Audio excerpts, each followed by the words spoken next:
hello दोस्तों अदुगुमलबा यामना कान्नाबा application अमगी मतंगदा खरा खंगनजगे हाइरेबा application असी मेरे महतरम अखोय पुनमक सिजनबदा यामना कानगनी मरमदे अखोय फोन एंड्रॉइड फोन अतांग अतांग फोन पाइनारिबा गांगबुसिंग फोन असी कदाइदा ngaitang thangफ्रबनो हाइबा खंगदबा याउनै फोन कदाइदा लैख्रे फोन कदाइदा थंफ्रबनो फोन कनाना पाइ गायना आइना पाइरमगा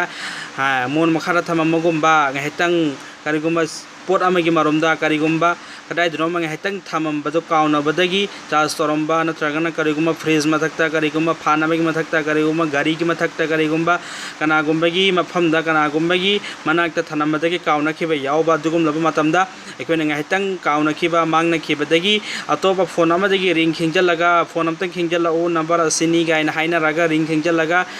खिंगे खिंगे लेरे गायना फोन थीनबदु थीनदननबा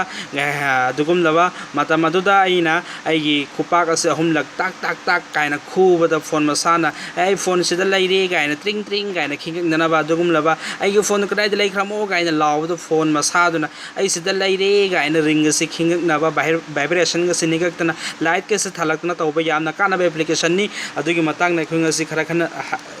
खन्नसी येंगसी करम एप्लीकेशन नो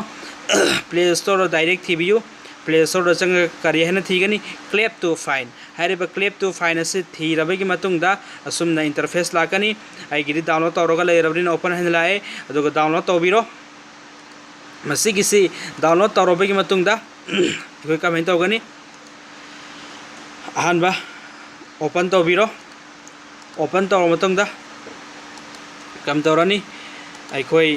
सेटिंग खरा सेंगबनी असी ओपन तौबिरो अदुगा सुमैना लाकनी सिगी स्क्रीन से लाकनी सिगी स्क्रीन से ला मतुंगदा अखोय करी अमु लाकनी गेट स्टार्टेड है नाम लाकनी हाइरब गेट स्टार्टेड से नंबीरो हाइरब गेट स्टार्टेड से नंबी नमबगी मतुंगदा सुमैना अमु लाकनी सुमैना क्विकली क्लैप 3 टाइम्स अगिना खुपाक से अहुम लखी थियो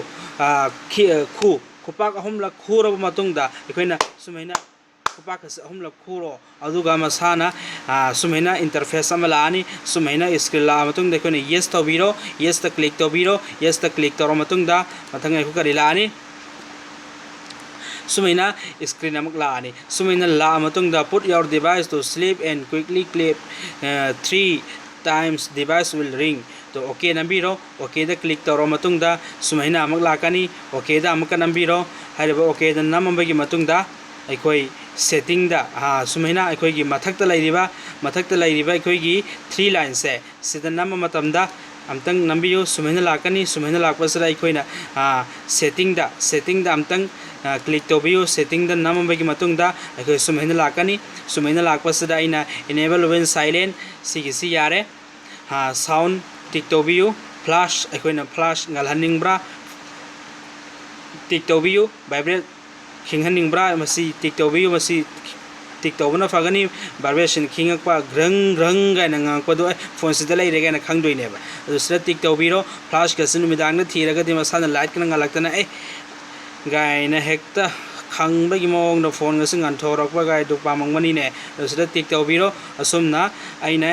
सेंसिटिविटी से 50% लेरिसि 100 थंबियो 100 थंबया आबनी सुमैना इंखल पियो चिंगबीरगा 100 फाव चिंगबियो दुग सेव तौबियो मरमदे आइना यामना लापना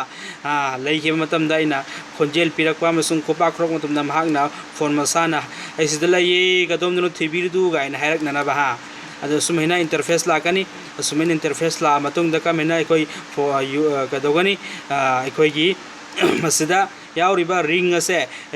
रिंग टोन असी अखोयना थमनिंगबा रिंग टोन मोहन पीरिबा ऑप्शन खरा सिदगे खल्लगा थंबा याय अदो थमसी दो आईडी सी थमे सॉफ सिगिसी अदो दुगा सुमैना मग लाकनी सुमैना लाबगी मतुंगदा सुमैना थंगमनी ऑफ अमसुंग ऑन हाबसी ऑन द थमगा अखोय फोन से डायरेक्ट बैक तौरगा डायरेक्ट बैक तौरगा अखोयगी होम बटन नमगा डायरेक्ट बैक तौरगा थंग्रनी थंग्रा मतुंगना डायरेक्ट मयाइदा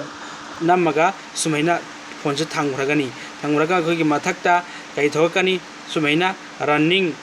क्लेप टू फाइन हाबसे रनिंग ओहेनगनी अदुगा अखोय फोन से लॉक थमनी फोन से लॉक सुमैना मई ममहल लगा फोन से लॉक थंगमनी अदुगा फोन से